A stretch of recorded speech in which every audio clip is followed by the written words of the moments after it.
안녕하세요. 이번 시간에는 캠핑에 참여용 소문을 페이스북 유료 광고를 통해 소문내기 하는 방법에 대하여 알아보겠습니다.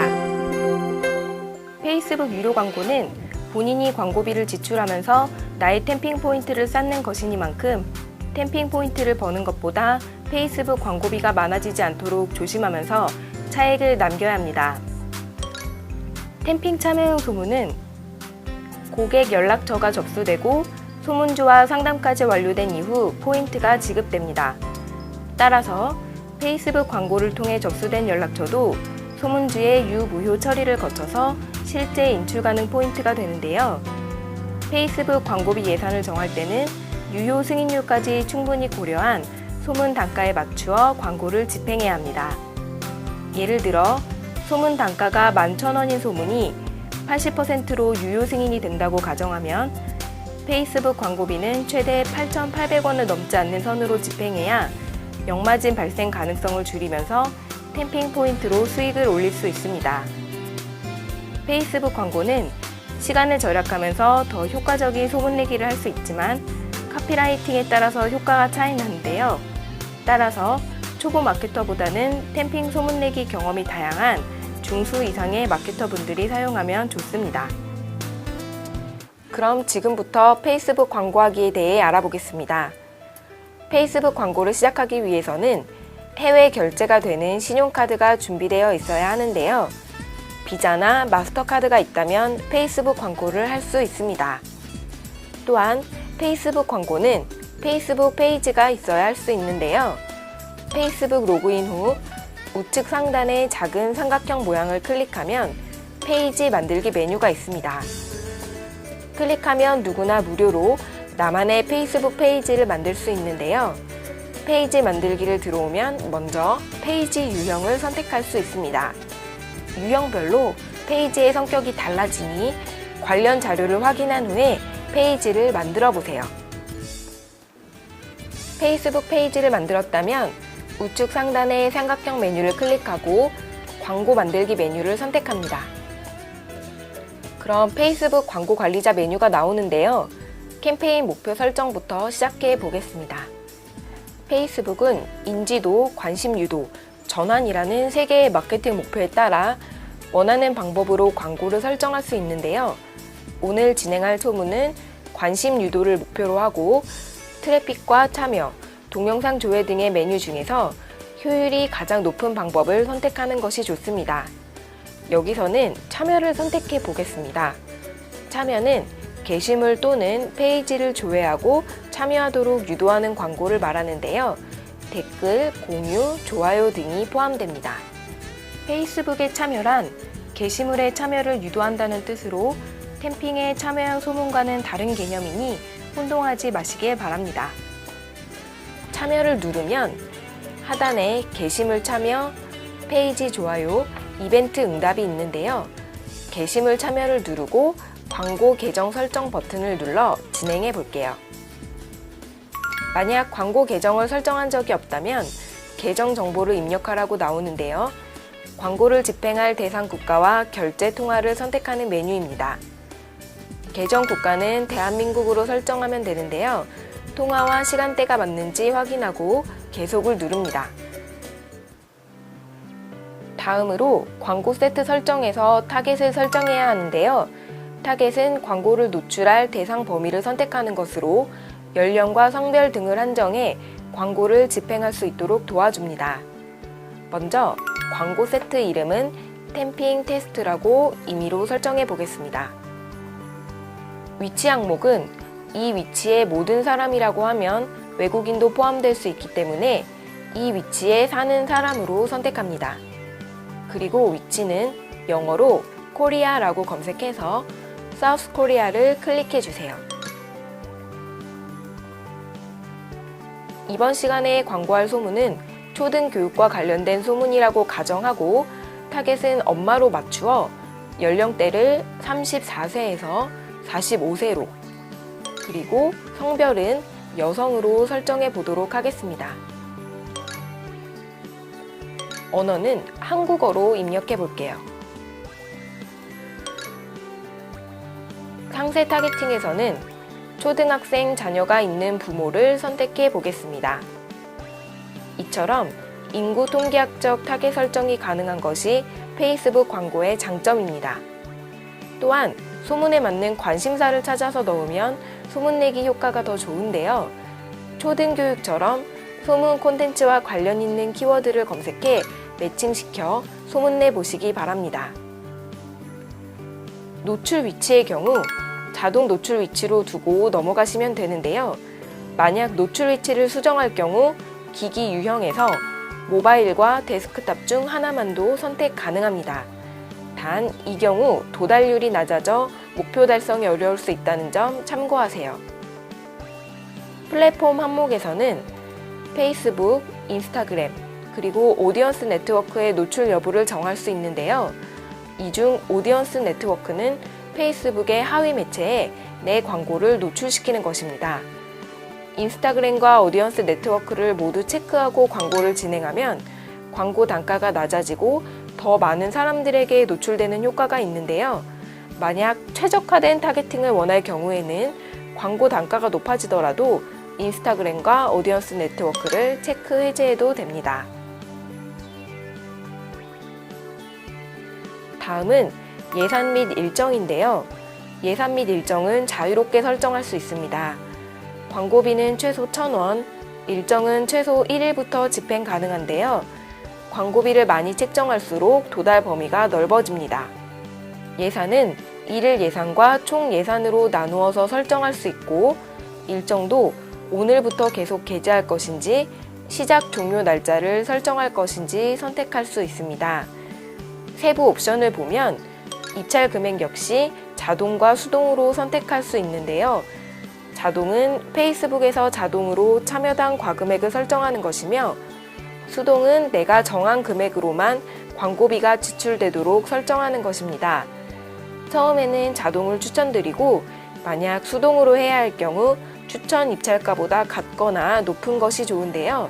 낮으면 도달이 떨어지기 때문입니다. 하지만 처음부터 도달을 많이 일으키기 위해 광고비를 많이 쓰면 자연스러운 도달을 막고 지나치게 많은 광고비가 발생할 수 있다는 점 참고하시기 바랍니다. 다음은 광고 페이지를 설정해 볼까요? 광고 페이지 설정 메뉴에서는 새로운 광고 만들기와 기존 게시물 사용이 있는데요. 여기서는 새로운 광고 만들기를 선택해 보겠습니다. 광고는 단일 이미지, 단일 동영상, 슬라이드쇼 등 다양한 방법이 있는데요. 여기서는 단일 이미지를 선택해 보겠습니다. 아래에서 이미지 업로드를 클릭하여 소문주가 제공하는 기본 소문내기 이미지를 넣어보도록 하겠습니다. 문구는 소문내기 소재와 관련된 카피라이팅을 넣으면 됩니다. 이때 나만의 크리에이티브를 발휘해 센스 있는 카피를 넣으면 효과가 좋은데요. 예를 들어 줄타기신 초등학생 자녀가 있는 학부모들에게 유용한 정보를 제공한다는 내용을 넣거나 이벤트인 점을 강조해서 어떤 혜택이 있는지 설명해 준다면 효과가 훨씬 좋겠죠? 추가적으로 템핑 소문내기 URL을 넣으면 광고를 본 사람이 링크를 클릭할 때 랜딩 페이지로 이동합니다.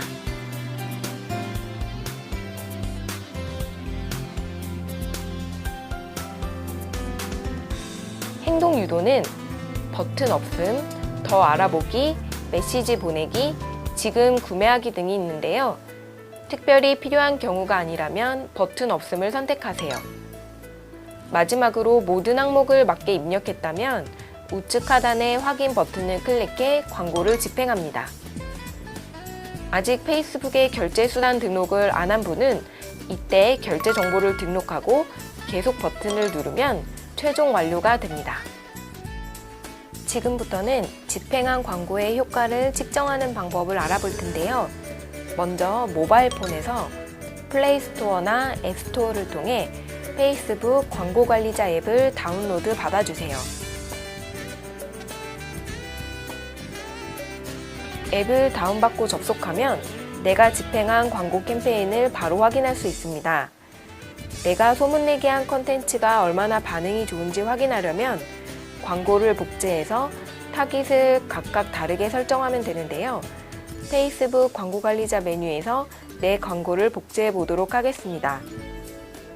캠페인 중 하나를 클릭하여 복제 버튼을 누르면 상세 타겟팅이나 연령, 성별 등을 수정할 수 있는데요. 예를 들어 성별을 수정하면 하단에 타깃의 도달 범위가 바뀌는 것을 확인할 수 있습니다. 이렇게 타깃을 바꿔 복제한 광고를 여러 개 설정해서 소문내기 효과를 테스트할 수 있다는 점 참고하세요.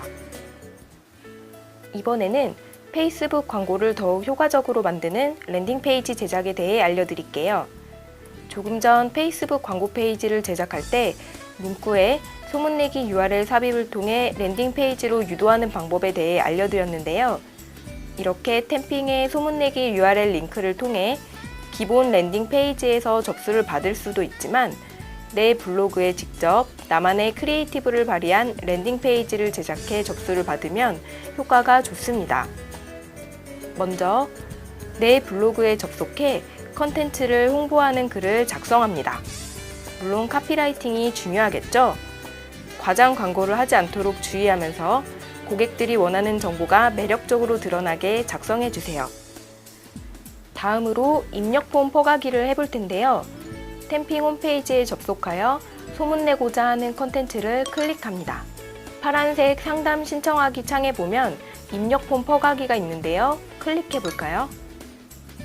클릭하면 컨텐츠에 대한 설명이 담긴 상단 이미지 슬라이드와 하단 템핑 로고를 넣을지 말지 선택하는 부분이 있는데요.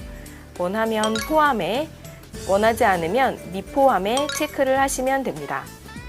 다음으로 입력 폼 테마를 선택할 수 있는데요. 블로그 전체 테마에 맞추어 입력 폼 테마를 선택하고 하단의 복사하기 버튼을 클릭합니다.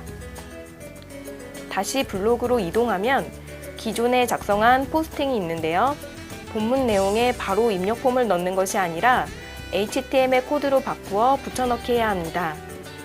HTML 체크박스 항목을 표시하면 본문 내용이 전부 코드로 변환된 것을 보실 수 있는데요. 코드로 변환된 본문 내용 아래쪽에 복사한 코드를 붙여넣기 합니다. HTML 체크를 해제하고 하단의 발행 버튼을 눌러볼까요? 입력 폼을 포함한 나만의 소문내기용 랜딩 페이지가 완성이 되었습니다. 이제 해당 포스팅 주소를 복사하여 페이스북 광고 페이지에 넣으면 나만의 랜딩 페이지를 통해 접수를 받을 수 있어 보다 효과적인 소문내기가 가능합니다. 다음은 템핑의 소문내기 URL을 추가로 생성하는 방법에 대해 알려드릴 텐데요. 소문내기 URL을 여러 개 활용하여 각각 다른 광고로 테스트하면 훨씬 편리합니다. 템핑 소문내기 URL은 템핑 소문 컨텐츠에서 더보기 버튼을 누르면 생성 가능한데요. 소문 URL 추가하기에서 URL 추가 생성을 누르면 하나의 소문에 여러 개의 URL이 생성 가능합니다. 내가 발급받은 URL이 여러 개라고 해도 이 링크를 통해 수익이 발생하면 모두 내 수익이 되기 때문에 안심하고 발급받아도 되는데요. 이렇게 각각의 URL을 통해 소문내기를 다르게 진행하면 내가 진행하고 있는 여러 개의 소문내기 방법 중 어떤 것이 가장 효율적인지 쉽게 파악할 수 있습니다. 이번에는 페이스북 광고관리자 앱에서 복제한 소문내기의 효율을 비교해 볼까요? 캠페인의 효율은 내가 소문내기한 컨텐츠가 도달이 잘 되었는지 그리고 얼마만큼 반응이 있었는지를 살펴보면 알 수 있는데요. 광고별로 게시물 참여수, 참여당 단가 등의 항목을 비교할 수 있습니다. 페이스북은 도달이 잘 되는 컨텐츠, 즉 유용한 컨텐츠는 광고 단가를 낮게 책정하는 반면 이용자들의 반응을 이끌어내지 못하는 컨텐츠에는 광고 단가를 높게 책정하는데요. 각각의 광고 캠페인을 비교했을 때 결과당 비용이 높은 컨텐츠들은 종료하고 낮은 컨텐츠는 유지하면 광고비를 절약하면서 더 높은 소문 효과를 얻을 수 있겠죠? 지금까지 참여형 소문을 페이스북 유료 광고를 통해 소문내기 하는 방법에 대해서 알아보았는데요. 다양한 방법을 시도하여 나만의 광고하기에 도전해보세요. 소문내기가 더욱 쉬워진답니다. 감사합니다.